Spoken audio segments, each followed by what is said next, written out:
Welcome to choice academy. So இப்போ நம்ம இன்றைக்கான டாபிக் என்னென்னு பார்த்துக்கிட்டிங்கன்னா கான்ஸ்டிடியூஷன் ஆஃப் இந்தியா. ஓகேவா? ஸோ நம்ம இந்தியன் கான்ஸ்டிடியூஷனோட பேசிக் ஃபீச்சர்ஸ் அண்ட் அதோட சேலியன்ட் ஃபீச்சர்ஸ்லாம் பற்றி இந்த லெசன்ஸில் பார்க்க போகிறோம். ஓகேவா? ஸோ டிராஃப்டிங் கமிட்டிஸ் அதெல்லாம் பற்றி பார்க்க போகிறோம். அண்ட் வாங்க இப்போ ஃபர்ஸ்ட் பார்க்கலாம். ஸோ நம்ம இந்த லெசனில் ஃபஸ்ட்டு என்ன கொடுத்துருக்காங்க, அதாவது நம்ம காலனியல் ரூல், பிரிட்டிஷ் ரூல் நம்மளை ரூல் பண்ணியிருப்பாங்க பார்த்துக்கிட்டிங்களா. அவங்க வந்து எந்த மாதிரியான ஆக்ட்ஸ் அண்ட் ரூல்ஸ்லாம் நமக்கு போட்டிருப்பாங்கன்னு பார்த்துக்கிட்டிங்கன்னா எது மூலயமா போட்டிருப்பாங்கன்னா through charter act, council acts, government of India act, இந்த மாதிரின்னு சொல்லிட்டு தான் அவங்க நம்மளை ரூல் பண்ணிக்கிட்டு இருந்தாங்க. ஓகேவா? ஸோ அவங்களோட ரூல் எண்ட் ஆகிறப்போ என்ன பண்ணுறாங்க, ஓகே, அதாவது அந்த 1935க்கு அப்புறமா மேக்ஸிமம் வந்து கொஞ்சம் கொஞ்சமாக சேஞ்ச் ஆக ஆரம்பிச்சிச்சு. ஸோ 1946 பார்த்துக்கிட்டிங்கன்னா அந்த கேபினெட் மிஷன் வரும். அந்த கேபினெட் மிஷனுக்கு கீழே நமக்கு வந்து கான்ஸ்டியூண்ட் அசம்பிளி அப்படின்னு சொல்லிட்டு செட்டப் பண்ணுறதுக்கு பெர்மிஷன் கிடைக்கும். ஓகேவா? ஸோ அதன்படி நமக்கு சென்ட்ரல் லெஜிஸ்லேச்சர் பாடி கிடைக்கும். ஓகேவா? ஸோ அதை நம்ம செட்டப் பண்ணதுக்கு அப்புறமா என்ன பண்ணுறோம் அப்படின்னு பார்த்துக்கிட்டிங்கன்னா நமக்குன்னு சொல்லிட்டு ஒரு கான்ஸ்டிடியூஷனை ரெடி பண்ணுறதுக்கு பார்க்குறோம். ஓகேவா? ஸோ 1935லேயே பார்த்துக்கிட்டிங்கன்னா 35க்கு அப்புறமாவே நம்ம நேருவும் சொல்லியிருப்பார், நமக்குன்னு சொல்லிட்டு ஒரு இண்டிவிஜுவலான கான்ஸ்டிடியூஷன் அப்படின்றது தேவை, நம்மளே வந்து அதை டிராஃப்ட் பண்ணணும் அப்படின்னு சொல்லிட்டு நேரு சொல்லியிருப்பார். அதன்படி பார்த்துக்கிட்டிங்கன்னா கான்ஸ்டிடியூஷன் ஃப்ரேம் ஒர்க்கை வந்து ஸ்டார்ட் பண்ணியிருப்பாங்க. ஓகேவா? ஸோ அதில் கான்ஸ்டிடியூஷன் என்ன இருக்குது, ஸோ கான்ஸ்டிடியூஷன்னா என்ன, அது எதுக்காக அப்படின்னு பார்த்துக்கிட்டிங்கன்னா இது வந்து ஒரு லா. ஓகேங்களா? ஸோ ஒரு சர்டைன் ரூல்ஸ் அண்ட் ரெகுலேஷன்ஸை வந்து கம்பைன் பண்ணி ஒரு புக்காக ரெடி பண்ணுறாங்க. ஸோ அது வந்து எதுக்காக அப்படின்னு பார்த்துக்கிட்டிங்கன்னா நம்ம சிட்டிசன்ஸ் வந்து ஃபாலோ பண்ணுறதுக்காக. ஓகேவா? இது வந்து ஒரு கைட்லைன்ஸ். ஸோ இந்த லாஸ்லாம் வந்து நம்ம மீறக்கூடாது, இந்த லாஸ்லாம் நம்ம ஃபாலோ பண்ணணும்னு சொல்லிட்டு ஒரு கைட்லைன்ஸ் மாதிரி சிட்டிசன்ஸ்க்கு. ஓகேவா? ஸோ அவங்க வந்து அந்த இதை வயலேட் பண்ணக்கூடாது. அண்ட் நெக்ஸ்ட்டு பார்த்துக்கிட்டிங்கன்னா இந்த கான்ஸ்டிடியூஷன் வந்து ஒவ்வொரு மனுஷனோட அந்த ஃபண்டமெண்டல் ரைட்ஸை வந்து ப்ரொடெக்ட் பண்ணுது. ஓகேவா? அண்ட் அதுக்கு அடுத்து ஓவராலாக ஒரு சிட்டிசன்னா இந்த சிட்டிசன் வந்து இந்த கண்ட்ரியோட சிட்டிசன் தான் அப்படின்னு சொல்லிட்டு அவங்களுக்கான டெஃபினிஷனையும் வந்து இந்த கான்ஸ்டிடியூஷன் தான் கொடுக்கும். ஓகேவா? ஸோ இவங்க வந்து இந்தியாவோட சிட்டிசன் தான், இந்தியன் சிட்டிசன்னா அந்த டெஃபினிஷனையும் வந்து கான்ஸ்டிடியூஷன் தான் ப்ரொவைட் பண்ணுது. ஓகேவா? ஸோ அதுக்கு அடுத்து நமக்கு written constitution and unwritten constitution இருக்கும். ஓகேவா? ஸோ யுனைடெட் கிங்டம்னு பார்த்துக்கிட்டிங்கன்னா அன்ரிட்டன் கான்ஸ்டிடியூஷன் தான், பட் நம்ம இந்தியன் கான்ஸ்டிடியூஷன்லாம் வந்து ரிட்டன் கான்ஸ்டிடியூஷன். சரிங்களா? ஸோ அண்டு இங்கே இன்னொன்று என்ன கொடுத்துருப்பாங்கன்னா இந்த தியோக்ராட்டிக் ஸ்டேட்டை பற்றி கொடுத்துருப்பாங்க. ஸோ தியோக்ராட்டிக் ஸ்டேட்ஸ்லாம் நம்ம 9th சிவிக்ஸில் பார்த்துருப்போம். இது என்னென்னா அதாவது ரிலீஜியஸ் ஹெட்டை வந்து ரூல் பண்ணுறது. ஓகேவா? ஸோ ரிலீஜியஸ் ஹெட்டு ரூல் பண்ணுற கண்ட்ரியை வந்து தியோக்ராட்டிக் ஸ்டேட்டுன்னு சொல்லுவோம். அங்கே வந்து நான் செக்யூலியர். சரிங்களா? ஸோ எல்லா மதமும் சம்மதம் அந்த மாதிரிலாம் அங்கே இருக்க மாட்டாங்க. அவங்க வந்து அந்த ஹோல் கண்ட்ரியை வந்து ஒரே மதத்தை தான் வந்து ப்ரிஃபர் பண்ணுவாங்க. ஓகேவா? ஸோ அதன்படி பார்த்துக்கிட்டிங்கன்னா அந்த கண்ட்ரியோட ஹையர் போஸ்ட்டை வந்து ஒரு ரிலீஜியஸ் ஹெட்டுக்காக ரிசர்வ் பண்ணி வச்சிருப்பாங்க. ஸோ அதுக்கான எக்ஸாம்பிள்ஸ் பார்த்துக்கிட்டிங்கன்னா பாகிஸ்தான் அண்ட் இஸ்ரேல் கொடுத்துருப்பாங்க. நமக்கு 9th பார்த்துக்கிட்டிங்கன்னா வேட்டிகன் சிட்டி கொடுத்துருப்பாங்க. ஓகேவா? ஸோ அப்போது வேட்டிகன் சிட்டி, பாகிஸ்தான், இஸ்ரேல் இது மூணுமே வந்து தியோக்ராட்டிக் ஸ்டேட்டுக்கான எக்ஸாம்பிள். ஓகேவா? ஸோ நெக்ஸ்ட்டு பார்த்துக்கிட்டிங்கன்னா கான்ஸ்டிடியூஷனோட லெஜிஸ்டமசி. ஓகேவா? ஸோ கான்ஸ்டிடியூஷன் வந்து டிராஃப்ட் பண்ணுறாங்க பார்த்துக்கிட்டிங்களா, அது யார் டிராஃப்ட் பண்ணலாம் அப்படின்னு பார்த்துக்கிட்டிங்கன்னா நம்மளோட பீப்புள் எலெக்ட் பண்ண அந்த ரெப்ரசன்டேட்டிவ்ஸ். ஓகேவா? ஸோ எலெக்ஷன் முடிஞ்சு அந்த கான்ஸ்டியூண்ட் அசம்பிளி ஃபார்ம் பண்ணதுக்கு அப்புறமா இன்டரிம் கவர்மெண்ட்டை ஃபார்ம் பண்ணுவாங்க. ஜவஹர்லால் நேரு தலைமையில் வந்து இன்டரிம் கவர்மெண்ட்டை வந்து ஃபார்ம் பண்ணுவாங்க. ஸோ அவங்க எப்படி ஃபார்ம் பண்ணுறாங்கன்னா த்ரூ யூனிவர்சல் அடல்ட் ஃப்ரான்ச்சைஸ் மூலமா பீப்புளால் எலெக்ட் பண்ணப்பட்ட அந்த ரெப்ரசன்டேட்டிவ்ஸ் எல்லாமே அந்த அசம்பிளியில் இருப்பாங்க. ஸோ அந்த அசம்பிளியிலேருந்து சர்டன் மெம்பர்ஸை வந்து கான்ஸ்டிடியூஷன் டிராஃப்ட் பண்ணுறதுக்காக ஒரு கமிட்டி செட்டப் பண்ணி அவங்க மூலியமாக அந்த கான்ஸ்டிடியூஷனை ஃப்ரேம் பண்ணுறாங்க. ஓகேவா? ஸோ இந்த ரெஃபரண்டம் அப்படின்னா என்ன அப்படின்னு பார்த்துக்கிட்டிங்கன்னா ரெஃபரண்டம்னா மக்களோட முடிவு வந்து எடுக்கிறது. ஓகேவா? ஸோ இப்போது எக்ஸாம்பிளுக்கு அயர்லாண்டு பார்த்துருப்போம் பார்த்துக்கிட்டிங்களா. ஸோ அயர்லாண்டில் அவங்க ஃப்ரீடம் வாங்குறதுக்கு அவங்க இந்த ரெஃபரண்டம் அப்படின்ற ஒரு சிஸ்டத்தை தான் வந்து யூஸ் பண்ணியிருப்பாங்க. ஓகேவா? ஸோ ரெஃபரண்டம்னா அப்படின்னா என்னென்னா ஒன்றும் கிடையாதுங்க. இப்போ ஒரு கவர்மெண்ட் இருக்குன்னா அந்த கவர்மெண்ட் ஏதாவது ஒரு டெசிஷன் எடுக்க போகுது. ஓகேவா? ஸோ அந்த டெசிஷனை வந்து மக்கள் மத்தியில் சொல்லுவாங்க. ஸோ அந்த மக்கள் எல்லாரும் சேர்ந்து ஓட் பண்ணுவாங்க, அந்த டெசிஷனை அக்செப்ட் பண்ணலாமா வேண்டாமா அப்படின்னு சொல்லிட்டு. ஓகேவா? ஸோ ஒன்ஸ் அந்த டெசிஷன் வந்து மக்கள் அக்செப்ட் பண்ணாலும் பண்ணலாம், பண்ணலனாலும் விட்டுறலாம். ஓகேவா? ஸோ இந்த ரெஃபரண்டம் அப்படின்ற இடத்த மக்களோட முடிவு தான் வந்து ஃபைனல். ஓகேவா? ஸோ மக்களோட முடிவு தான் வந்து ஃபைனல். இப்போ லாஸ்ட்டாக கூட ரீசெண்டாக நம்ம பிரெக்சிட்னு சொல்லிட்டு கேள்விப்பட்டிருப்போம். ஓகேவா? ஸோ யூரோப்பியன் யூனியன்லேருந்து பிரிட்டிஷ் இங்கிலாந்து இருக்காங்க பார்த்துக்கிட்டிங்களா, அவங்க வந்து எக்ஸிட் ஆகுறாங்க பார்த்துக்கிட்டிங்களா, அதை வந்து பிரெக்சிட்னு சொல்லுவாங்க. ஸோ அங்கே கூட ரெஃபரண்டம் நடத்தியிருப்பாங்க. ஓகேவா. ஸோ இதெல்லாம் வந்து ரீசன்ட் எக்ஸாம்பிள்ஸ். அதுக்கடுத்து பார்த்துக்கிட்டிங்கன்னா நமக்கு என்ன கொடுத்துருக்காங்கன்னா செக்யுலரிசம் இன் இந்தியா. ஓகேவா. ஸோ செக்யுலரிசம் இன் இந்தியா நம்ம 42nd அமெண்ட்மெண்ட் ஆக்ட் மூலியமாக தான் இந்த ப்ரியாம்பிள் அப்படின்ற ஒரு விஷயம் இருக்கும். அண்ட் ப்ரியாம்பிளில் என்ன மாதிரியான விஷயங்கள் கொடுத்துருப்பாங்கன்னு பார்த்துக்கிட்டிங்கன்னா சாவர்ஜன், டெமோக்ராட்டிக், ரிப்பப்ளிக் அது கொடுத்துருப்பாங்க. செக்யூலர் அண்டு சோஷியலிஸ்டிக், இது மூணுமே, இந்த 5மே வந்து ப்ரியாம்பிளில் இருக்கும். ஓகேவா. ஸோ இது எல்லாமே என்ன கொடுக்குன்னா யூனிட்டி ஆஃப் த நேஷன் கொடுக்குது and to unity and integrity of the nation பற்றி சொல்லுது. ஓகேவா. ஸோ இந்திரா காந்தி அவங்க தான் வந்து 42nd அமெண்ட்மெண்ட் ஆக்டை வந்து எனாக்ட் பண்ணுறாங்க டியூரிங் எமர்ஜென்சி டைமில். ஓகேவா. ஸோ டியூரிங் எமர்ஜென்சி டைமில் 42nd அமெண்ட்மெண்ட் ஆக்ட் 1976 யார் எனாக்ட் பண்ணுறாங்கன்னா இந்திரா காந்தி மேடம் வந்து எனாக்ட் பண்ணுறாங்க. ஓகேவா. ஸோ இந்த மாதிரியானது தான் வந்து கொஷின்ஸ் ஏரியாவாக வரும். ஓகேவா. ஸோ நார்மலாக நமக்கு தெரியும் 42nd அமெண்ட்மெண்ட் ஆக்ட் எப்போ போட்டாங்கன்னு தெரியும். ஓகேவா. ஸோ அது யார் போடுறாங்கன்னு சொல்லிட்டு இங்கே கொடுத்துருப்பாங்க. அதே மாதிரி அது எந்த டைமில், ஸோ டியூரிங் எமர்ஜென்சி டைமில் இந்திரா காந்தி மேம் போடுறாங்க. ஓகேவா. ஸோ அதுக்கு அடுத்து பாருங்கள் இந்தியன் கான்ஸ்டிடியூஷன் வந்து too rigid and not too flexible. ஓகேவா. ஸோ இது வந்து ரொம்பவும் ரிஜிட்னா சுத்தமாக மாற்றவே முடியாதுன்னு கிடையாது, அண்டு சுத்தமாக ரொம்ப மாற்றிக்கிட்டே இருக்கலாம்னு கிடையாது. ஓகேவா. ஸோ சேஞ்சஸும் பண்ணலாம், பட் அதோட பேசிக் ப்ரொசீஜர் வந்து சேஞ்ச் ஆகாது. ஓகேவா. இப்போது எக்ஸாம்பிளுக்கு அதை லேட்டரான பார்ப்போம். அமெண்ட்மெண்ட்ஸ் ப்ரொசீஜர் இருக்குது பார்த்துக்கிட்டிங்களா, அது ரிலேட்டடான அது ரிலேட்டடான லைன் தான் இது. ஓகேவா. சரி வாங்க இப்போது மேக்கிங் ஆஃப் இந்தியன் கான்ஸ்டிடியூஷன் பற்றி சொல்கிறாங்க. ஸோ இன்டரிம் கவர்மெண்ட் ஃபார்ம் பண்ணிவிட்டு ஃபஸ்ட்டு கான்ஸ்டியூண்ட் அசம்பிளி எப்போ நடக்குது அப்படின்னு பார்த்துக்கிட்டிங்கன்னா 9th December 1946 நடக்குது. ஓகேவா. So 9th December 1946 interim government form பண்ணி ஃபஸ்ட்டு அசம்பிளி நடக்குது. அதுக்கு அடுத்து பார்த்துக்கிட்டிங்கன்னா இந்தியா பாகிஸ்தான் வந்து பார்ட்டிஷன் நடக்குது. ஸோ பார்ட்டிஷன் நடந்ததுக்கு அப்புறமா கான்ஸ்டிடியூண்ட் அசம்பிளி எப்போ கூடுது அப்படின்னு பார்த்துக்கிட்டிங்கன்னா 14th August 1947. ஏன்னா 14th August 1947 தான் வந்து பாகிஸ்தான் இந்தியாவிலேருந்து பிரிஞ்சு போயிருப்பாங்க. அதுக்கு அடுத்த நாள் 15th August 1947 நம்ம பிரிஞ்சிருப்போம். ஓகேவா. சாரி, நம்மளோட இண்டிபெண்டன்ஸ் டேவை வந்து நம்ம ஃபிக்ஸ் பண்ணியிருப்போம். அண்ட் அதுக்கு அடுத்து இந்த கான்ஸ்டியூண்ட் அசம்பிளி வந்து கம்போஸ்ட் ஆஃப் யார் வந்து ப்ரப்போஸ் பண்ணியிருப்பாங்க அப்படின்னு பார்த்துட்டிங்கன்னா இந்த கேபினெட் மிஷன். ஓகேங்களா. ஸோ இவங்களோட பிளான் மூலியமாக தான் பிரிட்டிஷ் கேபினெட்லேருந்து ஒரு கமிட்டியை சென்ட் பண்ணுவாங்க, கேபினெட் மிஷன்னு சொல்லிட்டு. அவங்களோட ரெக்கமெண்டேஷன் அண்ட் பிளான் படி தான் வந்து இந்த கான்ஸ்டியூண்ட் அசம்பிளியை இந்தியாவில் வந்து செட்டப் பண்ணுவோம். ஓகேவா. ஸோ அதுக்கு அடுத்து இப்போது கான்ஸ்டியூண்ட் அசம்பிளி செட்டப் பண்ணிட்டாங்க. அவங்களோட பீப்புள் ரெப்ரசன்டேட்டிவ்ஸ் இப்போ இருக்குல்ல பார்லிமெண்ட்ரி கான்ஸ்டியூன்சிஸ்லாம் இருக்குது பார்த்துக்கிட்டிங்களா, பாராளுமன்ற தொகுதி. ஸோ அதுக்கு வந்து எவ்வளோ பீப்புள்ஸ்க்கு எவ்வளோ ரெப்ரசன்டேட்டிவ்ஸ் இருக்கணும்னு சொல்லிட்டு அப்போ டிசைட் பண்ணியிருப்பாங்க. ஸோ இங்கே பாருங்கள் ரேஷியோ வந்து 1 representative for 1 million பீப்புள்ஸ் அந்த ரேஞ்சில் வச்சுருப்பாங்க. ஸோ ஃபைனலாக டோட்டலாக 292 எலெக்டட் மெம்பர்ஸ் வந்து பிரின்ஸ்லி ஸ்டேட்ஸ்லேருந்து அண்டு 93 சீட்ஸ் ப்ராவின்சஸ்லேருந்து 292 மெம்பர்ஸ் எலெக்ட் பண்ணியிருப்பாங்க. பிரின்ஸ்லி ஸ்டேட்லேருந்து 93 சீட்ஸ் வந்து ஒதுக்கி வச்சுருப்பாங்க. ஓகேவா. ஸோ அண்ட் அதுக்கு அடுத்து பார்த்துக்கிட்டிங்கன்னா எது இம்பார்ட்டன்னா, ஸோ நம்ம 26th November 1949 எவ்வளோ மெம்பர்ஸ் இதை அட்டன் பண்ணியிருப்பாங்கன்னா 284 மெம்பர்ஸ் வந்து அந்த 26th November 1949 அப்போ ப்ரெசென்ட் ஆகிருப்பாங்க. ஸோ இந்த டேட் என்னென்னு உங்களுக்கு தெரியுமா? அதான் நிறைய கண்டிப்பாக தெரிஞ்சிருக்கணும். அதாவது நம்ம அடாப்ட் பண்ணது. ஓகேவா. ஸோ நம்மளோட கான்ஸ்டிடியூஷனை அடாப்ட் பண்ண டேட்டு தான் வந்து 26th November 1949. ஸோ அப்போது அந்த கான்ஸ்டிடியூஷனை அடாப்ட் பண்ணுறப்போ டோட்டலாக அந்த கான்ஸ்டியூண்ட் அசம்பிளியில் எவ்வளோ பேர் ப்ரெசென்ட் ஆகியிருந்தாங்கன்னு பார்த்துக்கிட்டிங்கன்னா 284 மெம்பர்ஸ் வந்து ப்ரெசென்ட் ஆகியிருக்காங்க. ஓகேவா. ஸோ அவங்க எல்லோரும் சைன் பண்ணதுக்கு அப்புறமா தான் இந்த கான்ஸ்டியூஷனை நம்ம வந்து அடாப்ட் பண்ணியிருப்போம். ஓகேவா. அண்ட் இந்த ஃபஸ்ட்டு மீட்டிங் அப்போது ஓகேவா. ஸோ ஃபஸ்ட்டு மீட்டிங் நமக்கு தெரியும் 9th December 1946 பண்ணுறாங்க.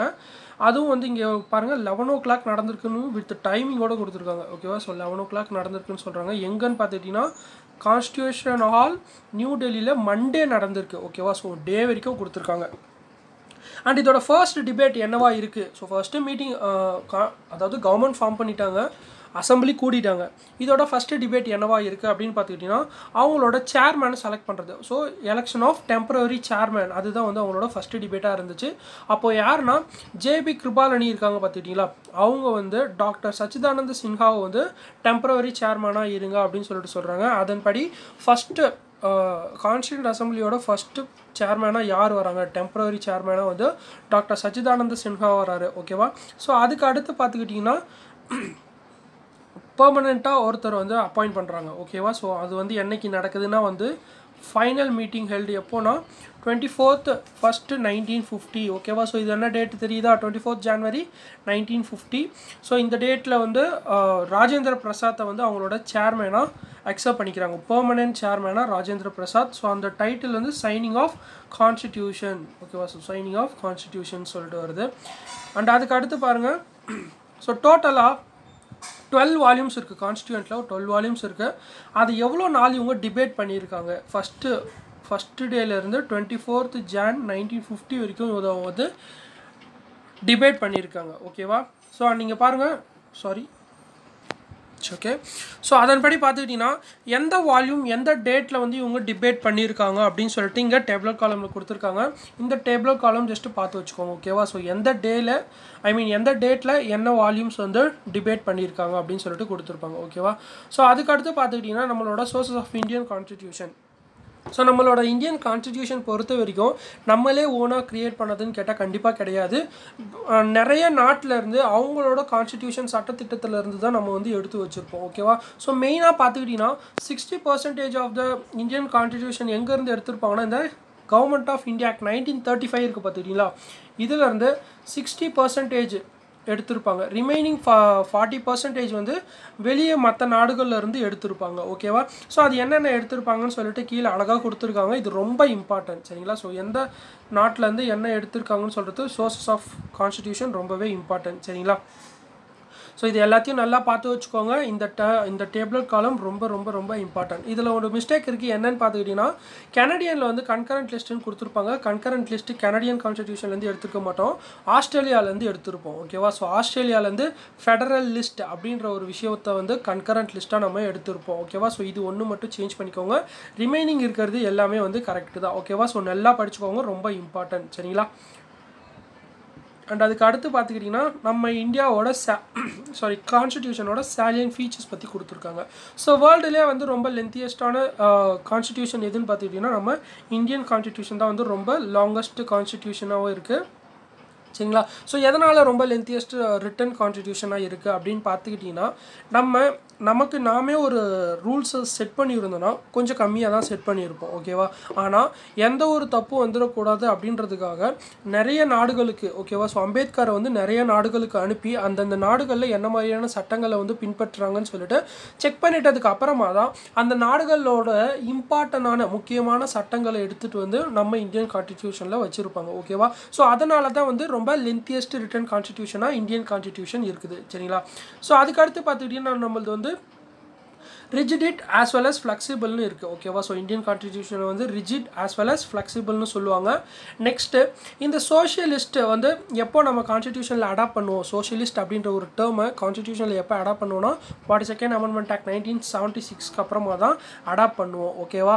அதுக்கு அடுத்து இம்பார்ட்டன்ட்னு பார்த்துக்கிட்டிங்கன்னா ஸோ பார்லிமெண்ட் தான் வந்து யாரை கண்ட்ரோல் பண்ணணும்னா கவுன்சில் ஆஃப் மினிஸ்டர்ஸை கண்ட்ரோல் பண்ணும் ஓகேவா. ஸோ இதை தான் வந்து ஃபங்க்ஷன்ஸ் ஆஃப் கவுன்சில் ஆஃப் மினிஸ்டர்ஸை கண்ட்ரோல் பண்ணுறது தான் வந்து பார்லிமெண்ட் சிஸ்டம்னு சொல்லுவாங்க சரிங்களா. அண்ட் அதுக்கு அடுத்து பிரைம் மினிஸ்டர் வந்து real executive and head of the council of minister collectively responsible to the Lok Sabha ஓகேவா. ஸோ இந்த கவுன்சில் ஆஃப் மினிஸ்டர்ஸ் எல்லாம் வந்து கலெக்டிவ்லி ரெஸ்பான்சிபிள் டு லோக்சபா ஓகேவா. ஸோ அப்போ கொஷின்ஸ் இந்த மாதிரி வரும், council of ministers are responsible to collectively responsible to whom ஓகேவா அப்படின்னு கேட்டால் பிரைம் மினிஸ்டர், பிரசிடென்ட், லோக்சபா அந்த மாதிரி ஏதாவது கேட்டிருந்தாங்கன்னா லோக்சபா தான் கரெக்ட் ஓகேவா. அண்ட் அதுக்கு அடுத்து பாருங்கள் யூனிவர்சல் அடல்ட் ஃப்ரான்ச்சைஸ் பற்றி கொடுத்துருக்காங்க. அதோட பிரின்சிபிள் என்னவாக இருக்குன்னா 1 person 1 vote அந்த மாதிரி இருக்குது. 18 வயசுக்கு மேலே இருக்கிறவங்க அவங்களோட ரெப்ரசன்டேட்டிவை சூஸ் பண்ணுறதுக்கான ரைட்ஸ் இருக்குது, அது கொடுக்கறது இந்த யூனிவர்சல் அடல்ட் ஃப்ரான்ச்சைஸ் ஓகேவா. அண்ட் நெக்ஸ்ட்டு ஸோ இந்த மாதிரி படித்தா மட்டும் போதும், ரொம்ப பெருசாக இருக்குதுன்னு சொல்லிட்டு பயப்படாதீங்க. அண்ட் இந்தியாவோட ஜுடிஷியல் சிஸ்டம் வந்து ரொம்ப இண்டிபெண்ட் அண்ட் இன்டகிரேட்டட் ஓகேவா. ஸோ எக்ஸிக்யூட்டிவ்ல இருந்தும் அதாவது எக்ஸிக்யூட்டிவ் அண்ட் லெஜிஸ்லேட்டிவ்லேருந்து தனியாக பிரித்து இந்த ஜுடிஷியல் சிஸ்டம் வந்து இண்டிபெண்ட்டாக வச்சுருப்பாங்க. அதை தான் வந்து இங்கே அட்டானமஸ் பாடியாக கொடுத்துருப்பாங்க. ஓகேவா? ஸோ என்ன தான் வந்து அட்டானமஸ் பாடியாக இருந்தாலும் இது வந்து ஒரு இன்டகிரேட்டட் சிஸ்டமாக இருந்திருக்கு. ஸோ இன்டகிரேட்டட் சிஸ்டம்னா supreme court, high court, subordinate court, district கோர்ட்டுன்னு சொல்லிட்டு என்ன தான் தனித்தனியாக இருந்தாலும் பட் இது எல்லாத்துக்குமே காமனாக வந்து கோடு வந்து ஒன்று தான். அதாவது இந்தியன் பீனல் கோட் அப்படின்றத காமனாக வச்சு தான் இந்த எல்லா கோர்ட்ஸுமே வந்து செயல்படுது. ஓகேவா? ஸோ அதனால் இதை வந்து இன்டகிரேட்டட் இந்தியன் ஜுடிஷியல் சிஸ்டம்னு சொல்லுவாங்க. ஓகேவா? ஸோ இந்த எல்லாத்துக்கும் ஹெட்டாக, அதாவது அபெக்ஸ் கோர்ட்டை எதை வச்சு பண்ணுறாங்கன்னா சுப்ரீம் கோர்ட்டை வந்து ஹெட்டான கோர்ட்டாக வச்சு நடக்குது. ஓகேவா? அண்ட் அதுக்கு அடுத்து பார்த்துக்கிட்டிங்கன்னா ஃபண்டமெண்டல் ரைட்ஸ் பற்றி சொல்லியிருப்பாங்க. ஸோ ஃபண்டமெண்டல் ரைட்ஸ் வந்து டியூரிங் எமர்ஜென்சி அப்போ சஸ்பெண்ட் பண்ணிவிடுவாங்க. அண்ட் இதை வந்து நம்ம கோர்ட்டில் போய்ட்டு கேஸ் போடலாம். ஓகேவா? ஸோ ஃபண்டமெண்டல் ரைட்ஸ் யாராவது வயலேட் பண்ணிட்டாங்கன்னா நம்ம கோர்ட்டில் கேஸ் போடலாம். அதை தான் வந்து enforceable in the court of law when it is வயலேட்டட்னு கொடுத்துருப்பாங்க. சரிங்களா? அண்ட் அதுக்கு அடுத்து right to education. So right to education act, the Indian constitution 86th amendment act 2002 வந்து ஆர்டிகல் 21A வந்து இன்சர்ட் பண்ணுறாங்க. ஓகேவா? ஸோ அப்போனா இந்த இந்தியன் கான்ஸ்டிடியூஷனில் 86th amendment act 2002 article 21A வந்து இன்சர்ட் பண்ணுறாங்க. ஸோ இது என்ன கொடுக்குது அப்படின்னு பார்த்துக்கிட்டிங்கன்னா free and compulsory education to all children in group of 6 to 14 years as a fundamental right in such a manner as state may by law determine அப்படின்னு சொல்லிட்டு சொல்லிடுறாங்க. ஓகேவா? அதுக்கடுத்து பார்த்துக்கிட்டிங்கன்னா right of children to free and compulsory education ஆக்ட்னு சொல்லிட்டு 2009 போடுறாங்க. So அப்போ இதில் நீங்கள் என்ன பார்க்கணுன்னா எந்த அமெண்ட்மெண்ட் ஆக்ட் மூலிமா இந்த ஆர்டிக்கலை வந்து கான்ஸ்டிடியூஷனில் இன்சர்ட் பண்ணாங்க அண்ட் இதோட ப்ரொவிஷன் என்ன, நெக்ஸ்ட்டு இந்த ஆக்ட் எந்த இயரில் போட்டாங்க. ஓகேவா? ஸோ இந்த மாதிரி தான் படிக்கணும். சரிங்களா? அண்ட் அதுக்கு அடுத்து பார்த்துக்கிட்டிங்கன்னா உங்களுக்கு டிபிஎஸ்பி பற்றி கொடுத்துருப்பாங்க. டிபிஎஸ்பி அப்படின்றது என்னென்ன அப்படின்னு பார்த்துக்கிட்டிங்கன்னா இது ஒரு கோட் ஆஃப் கண்டக்ட். ஓகேவா? ஸோ கோட் ஆஃப் கண்டக்ட் என்னென்னா யூனியன் கவர்மெண்ட் இருக்காங்க பார்த்துக்கிட்டிங்களா, அதாவது சென்ட்ரல் கவர்மெண்ட் வந்து ஸ்டேட் கவர்மெண்ட்டுக்கு வந்து ஒரு ரூல்ஸ் கொடுப்பாங்க. ஓகேவா? ஸோ இந்த ரூல்ஸை ஃபாலோ பண்ணி தான் நீங்கள் வந்து உங்களோட கவர்மெண்ட்டை ரன் பண்ணணும் அப்படின்னு சொல்லிட்டு கொடுப்பாங்க. அதை தான் வந்து கைட்லைன்ஸ் நீங்கள் கொடுத்துருக்காங்களா. So guidelines to be followed by the state அப்படின்னு சொல்லிட்டு கொடுத்துருக்காங்க. அப்போது யூனியன் கவர்மெண்ட் வந்து ஸ்டேட் கவர்மெண்ட்டுக்கு கொடுக்கக்கூடிய அந்த கைட்லைன்ஸை தான் வந்து டிபிஎஸ்பியாக இருக்குது. ஓகேவா? ஸோ அந்த டிபிஎஸ்பியை பேஸ் பண்ணி தான் அந்த ஸ்டேட் கவர்மெண்ட்ஸ் வந்து கவர்னன்ஸ் பண்ணணும். அண்ட் அதுக்கு அடுத்து பார்த்துக்கிட்டிங்கன்னா இந்த டிபிஎஸ்பி வந்து not enforceable in the court of law. ஓகேவா? ஸோ எதனால் அப்படின்னு பார்த்துக்கிட்டிங்கன்னா இப்போ யூனியன் கவர்மெண்ட் வந்து ஒரு சில கைட்லைன்ஸ் கொடுக்குறாங்க, அந்த கைட்லைன்ஸை ஸ்டேட் கவர்மெண்ட் ஃபாலோ பண்ணலை அப்படின்னு சொல்லிட்டு நம்ம பீப்புள் போயிட்டு எந்த ஒரு கேஸும் ஃபைல் பண்ண முடியாது. அதை தான் வந்து not enforceable by court in law அப்படின்னு சொல்லிட்டு கொடுத்துருப்பாங்க. அண்ட் நெக்ஸ்ட்டு பார்த்துக்கிட்டிங்கன்னா ஃபண்டமெண்டல் டியூட்டிஸ் பற்றி கொடுத்துருப்பாங்க. 42nd அமெண்ட்மெண்ட் ஆக்ட் மூலிமா கான்ஸ்டிடியூஷனில் ஆட் பண்ணுறாங்க. இதோட பார்ட் வந்து பார்ட் 4A இருக்கும். கான்ஸ்டிடியூஷனில் ஒரே ஒரு ஆர்டிக்கல் தான் 51A. ஓகேங்களா? அண்ட் மொத்தமாக and federal all unitary. So India வந்து ஃபெடரலாக இருக்கா இல்லை யூனிட்டரியாக இருக்கான்னு சொல்லிட்டு கேட்குறாங்க. இங்கே நம்ம இந்தியா எப்படி ஃபார்ம் ஆகிருக்குன்னு பார்த்துக்கிட்டிங்கன்னா indestructible union with destructible state. அப்படின்னா என்னென்னா யூனியன் வந்து எந்த காலகட்டத்திலையும் அழிக்க முடியாது, மாற்ற முடியாது. பட் ஸ்டேட்டை வந்து யூனியன் நினச்சா சேஞ்ச் பண்ணலாம். அதை தான் வந்து இன்டெஸ்ட்ரக்டபிள் யூனியன் வித் டெஸ்ட்ரக்டபிள் ஸ்டேட்டுன்னு சொல்லிட்டு கொடுத்துருப்பாங்க. ஓகேவா? ஸோ இது வந்து எப்போ யூனிட்டரி ஃபார்ம் ஆஃப், அதாவது யூனிட்டரி ஃபார்ம் ஆஃப் கவர்மெண்ட்னா எடுத்துக்கிட்டிங்கன்னா டோட்டலாக கண்ட்ரியை சென்ட்ரல் கவர்மெண்ட் மட்டுமே ரூல் பண்ணால் அது வந்து unitary form of government. Federal form of கவர்மெண்ட்னா யூனியன் கவர்மெண்ட், ஸ்டேட் கவர்மெண்ட் சொல்லிட்டு பிரிஞ்சு ரூல் பண்ணுறது தான் ஃபெடரல் ஃபார்ம் ஆஃப் கவர்மெண்ட். ஓகேவா? ஸோ நம்ம இந்தியா வந்து எப்போ யூனிட்டரி ஃபார்ம் ஆஃப் கவர்மெண்ட்டோட ப்ரொவிஷன் வந்து இருக்கும், கேரக்டரிஸ்டிக் வரும்னு பார்த்துக்கிட்டிங்கன்னா டியூரிங் எமர்ஜென்சி அப்போ. ஓகேவா? ஸோ எதனால் எமர்ஜென்சி அப்போனா எமர்ஜென்சி அப்போது இந்த ஸ்டேட் கவர்மெண்ட்டோட பவர் எதுவுமே செல்லாது. அதனால் அந்த டைமில் ஆல் ஓவர் த கண்ட்ரியை சென்ட்ரல் கவர்மெண்ட் மட்டும்தான், அதாவது பிரசிடென்ட் மட்டும்தான் ரூல் பண்ணுவார். அந்த இடத்த யூனிட்டரி ஃபார்ம் ஆஃப் கவர்மெண்ட்டோட கேரக்டரிஸ்டிக்ஸ் வருது. சரிங்களா? இதனால தான் வந்து நம்மளோட இந்தியன் கான்ஸ்டிடியூஷன் வந்து என்னென்னு சொல்லுவாங்கன்னா குவாசி ஃபெடரல் அப்படின்னு சொல்லுவாங்க. ஓகேங்களா? ஸோ குவாசி ஃபெடரல் அப்படின்னு சொல்லுவாங்க. அண்ட் நெக்ஸ்ட்டு பார்த்துக்கிட்டிங்கன்னா judicial review. So judicial review அப்படின்னா என்ன அப்படின்னு பார்த்துக்கிட்டிங்கன்னா ஒன்றும் கிடையாது. இப்போ பார்லிமெண்ட் வந்து நிறையா லாஸ்லாம் மேக் பண்ணுறாங்க. ஓகேவா? ஸோ லாஸ் மேக் பண்ணுறாங்க, அமெண்ட்மெண்ட்ஸ்லாம் சேஞ்ச் பண்ணுறாங்க. அதாவது ஒரு லாவில் ஏதாவது மாற்றங்கள், சட்ட திருத்தங்கள், அதை அமெண்ட்மெண்ட்ஸ்னு சொல்கிறாங்கல்ல, அதெல்லாம் பண்ணுறப்போ அதை மக்களுக்கு ஏற்றதா இல்லையா அப்படின்னு சொல்லிட்டு சுப்ரீம் கோர்ட் ரெஃபர் பண்ணுறதுக்கான ரைட்ஸ் இருக்குது ஓகேவா. ஸோ சுப்ரீம் கோர்ட் அதை ரிவ்யூ பண்ணுறதுக்கான ரைட்ஸ் இருக்குது. எந்த ஆர்டிக்கல் அந்த பவர் சுப்ரீம் கோர்ட் கொடுக்குதுன்னா ஆர்டிக்கல் 145 கொடுக்குது ஓகேவா. ஸோ ஆர்டிக்கல் 145க்கு கீழே சுப்ரீம் கோர்ட் வந்து பார்லிமெண்ட்டில் எந்த ஒரு லா மேக் பண்ணாலும் அந்த லா வந்து மக்களுக்கு பொருந்தக்கூடியதா அப்படின்னு சொல்லிட்டு வெரிஃபை பண்ணுறதுக்கு இருக்குது. ஒன்ஸ் அதை வந்து பொருந்தது இல்லை ஓகேவா, so it's is not match to the people அப்படின்னு சொல்லிட்டு சொன்னால் அதை வந்து சுப்ரீம் கோர்ட் நல் அண்ட் வாய்டுன்னு சொல்கிறதுக்கான பவர் இருக்குது ஓகேங்களா. ஸோ அந்த லாவையே கேன்சல் பண்ணுறதுக்கான பவர் வந்து சுப்ரீம் கோர்ட்டுக்கு இருக்குது. அது பேர் தான் வந்து இந்த ஜுடிஷியல் ரிவ்யூ அப்படின்னு சொல்லிட்டு சொல்கிறாங்க ஓகேவா. ஸோ ஜுடிஷியல் ரிவ்யூனா இப்போ புரிஞ்சிட்ருக்கோம். அண்ட் இந்த ஜுடிஷியல் ரிவ்யூ வந்து நம்மளோட கான்ஸ்டிடியூஷனோட ஒரு ப்ராமினன்ட் ஃபீச்சராகவும் இருக்குது சரிங்களா. அண்ட் அதுக்கு அடுத்து Indian citizenship. So Indian citizenship act 1955 ஒன்று எனாக்ட் பண்ணுறாங்க. ஸோ இது மூலயமா நம்ம என்ன, அதாவது அக்விசிஷன் பண்ணுறது எப்படி அண்ட் நம்மளோட டிட்டர்மினேஷன் பண்ணுறது, அதாவது எப்படின்னா பார்த்துக்கிட்டிங்கன்னா நம்மளோட சிட்டிசன்ஷிப்பை இழக்கிறது எப்படின்னு சொல்லிட்டு பார்க்கலாமா ஓகேவா. ஸோ ஃபஸ்ட்டு பார்த்துக்கிட்டிங்கன்னா அக்விசிஷன், நம்ம எப்படிலாம் வந்து நம்ம ஒரு கண்ட்ரி நம்ம இந்தியனோட சிட்டிசன்ஷிப்பை வாங்கலாம் பார்த்துக்கிட்டிங்கன்னா by birth, by descent, by registration, by naturalisation ஓகேங்களா. ஸோ இது எல்லாமே வந்து இருக்குது. அண்ட் பை இன்கார்பரேஷன் ஆஃப் டெரிட்டரின்னு சொல்லிட்டு இந்த 5 மெத்தட் மூலயமா நம்ம வந்து சிட்டிசன்ஷிப்பை வந்து அக்வயர் பண்ணலாம் ஓகேவா. ஸோ இன்னொன்று பார்த்துக்கிட்டிங்கன்னா சிட்டிசன்ஷிப்பை வந்து எப்படி இழக்கலான்னு பார்த்துக்கிட்டிங்கன்னா ரினவுன்சியேஷன், டெர்மினேஷன் அண்ட் இன்னொன்று இருக்கும் ஓகேங்களா. ஸோ டிட்டர்மினேஷன் நினைக்கிறேன் ஓகேவா. ஸோ இது 3 மூலியமாக நம்மளோட சிட்டிசன்ஷிப்பை வந்து நம்ம இழக்கப்படுவோம் ஓகேவா. ஸோ மொத்தம் 5 வகையாக நம்மளோட சிட்டிசன்ஷிப்பை நம்ம பெற முடியும், 3 வகையாக நம்மளோட சிட்டிசன்ஷிப்பை நம்ம இழக்க முடியும் ஓகேவா. அண்ட் அதுக்கு அடுத்து பார்த்துக்கிட்டிங்கன்னா உங்களுக்கு சிட்டிசன்ஷிப் ஆக்டை வந்து எப்போ அமெண்ட் பண்ணுறாங்கன்னா 2015 அமெண்ட் பண்ணுறாங்க. என்ன டேட்டுன்னு பார்த்துக்கோங்க, February 27, 2015 அமெண்ட் பண்ணுறாங்க ஓகேவா.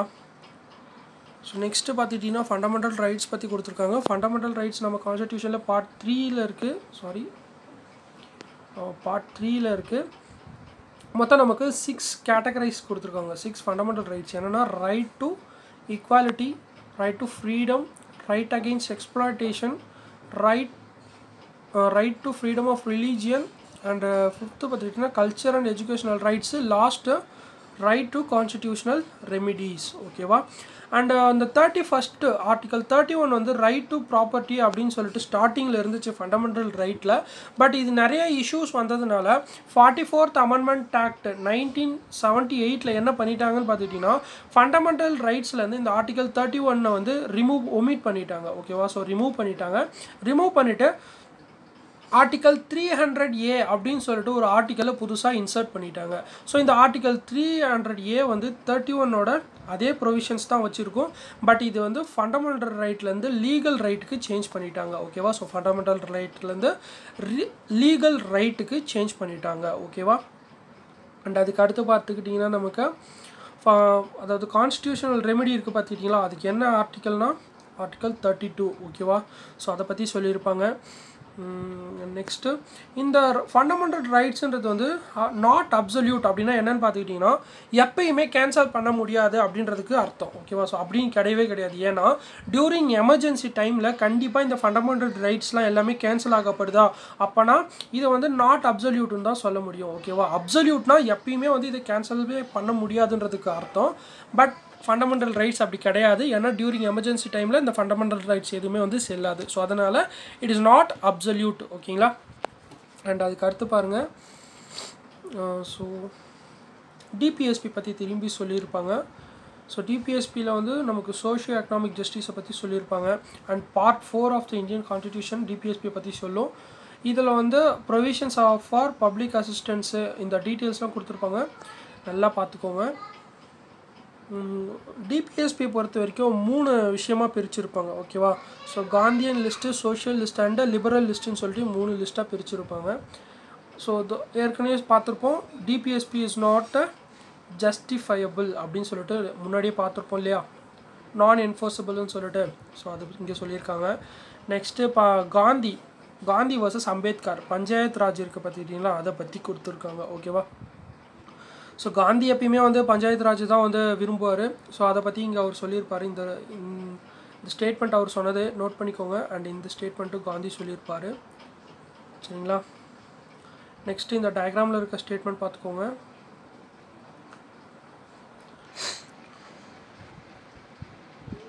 அண்ட் இங்கே வந்து அம்பேத்கரோட கோட். ஓகேவா, ஸோ இது வந்து அம்பேத்கரோட கோட்டு.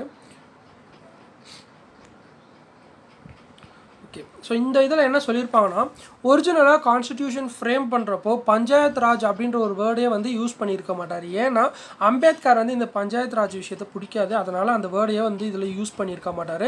பட் அதுக்கப்புறமா தான் இந்த பார்ட் 4ல் டிபிஎஸ்பியில் தான் வந்து பஞ்சாயத் ராஜ் அப்படின்ற ஒரு விஷயத்தையே வந்து கொண்டு வந்திருப்பாங்க. ஓகேவா, ஸோ அதுவும் மெயினாக பார்த்துக்கிட்டிங்கன்னா ஆர்டிகல் 40 தான் வந்து ஒரு ஸ்டேட், அதாவது ஒரு கவர்மெண்ட் வந்து ஸ்டேட் கவர்மெண்ட்டில் ஒரு கவர்மெண்ட் வந்து ஸ்டேட்டில், ஓகேவா, ஸோ கவர்மெண்ட்னா சென்ட்ரல் கவர்மெண்ட் வச்சுக்கோங்க. அந்த சென்ட்ரல் கவர்மெண்ட் வந்து ஒவ்வொரு ஸ்டேட்லேயும் இந்த வில்லேஜ் பஞ்சாயத்தை வந்து ஆர்கனைஸ் பண்ணணும்னு சொல்லிட்டு இந்த ஆர்டிகல் 40 அவங்களுக்கு ப்ரொவிஷன்ஸ் கொடுக்குது. ஓகேவா, அண்ட் அதுக்கு அடுத்து part 4A fundamental duties. So இது பார்த்துருப்போம். அண்ட் நெக்ஸ்ட்டு நமக்கு மொத்தம் 11 ஃபண்டமெண்டல் டியூட்டிஸ் இருக்கும். ஓகேவா, ஸோ அது இங்கே கொடுத்துருக்காங்க, ஜஸ்ட் பார்த்துக்கோங்க.